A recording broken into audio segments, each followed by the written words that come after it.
कैसे मरे श्री कृष्ण और क्या हुआ उनकी मृत्यु के बाद उनके वंश का अंजाम।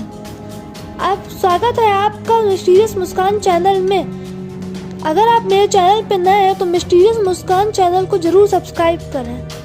तो ये बात है मौसूल युद्ध में जब श्री कृष्ण के कुल के अधिकांश लोग मारे गए और इसी के दौरान एक बार श्री कृष्ण अपने प्रवास में एक पेड़ के नीचे आराम कर रहे थे। वहीं पर उनको एक जरा नामक भील ने गलती से एक तीर मार दिया जो कि उनके पैरों में जाकर लगा। ये तो एक बहाना था जिनका सहारा लेकर लीलाधर ने अपनी देह को त्याग दिया। बस उनकी मृत्यु के बाद उनकी द्वारिका नगरी भी समुद्र में डूबने लगी, जिस दौरान अर्जुन यदुवंश की औरतों और द्वारिका वासियों को वहां से निकालकर तेजी से हस्तिनापुर की ओर चले।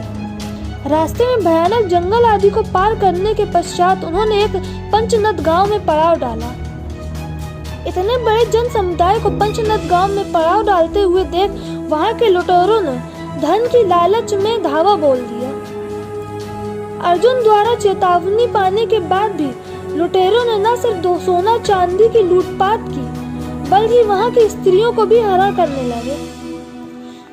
ऐसे हाहाकार को मचा देखकर अर्जुन अपने दिव्य वस्त्रों का सम्मान करने लगे, लेकिन उनके सभी दिव्य वस्त्र लुप्त हो गए और उनके तरकस के सभी बाण भी खत्म हो गए। जैसे तैसे अर्जुन यदुवंश की शेष स्त्रियों को बचाते हुए कुरुक्षेत्र पहुंचते हैं, जहां आकर अर्जुन भगवान श्री कृष्ण के परपोते वज्रनाथ को इंद्रप्रस्थ का राजा बना देते हैं। वज्र को राजा बनाने के बाद अर्जुन शेष यादव महिलाओं, बूढ़ों, बच्चों इत्यादि को इंद्रप्रस्थ में रहने का कहते हैं। लेकिन कहा जाता है कि रुक्मणी, जामवंती, सैंपिया, हेमवती इत्यादि रानियों ने अग्निकुंड में प्रवेश कर जाती हैं और बाकी बची हुई स्त्रियां वन में तपस्या करने को चली जाती हैं।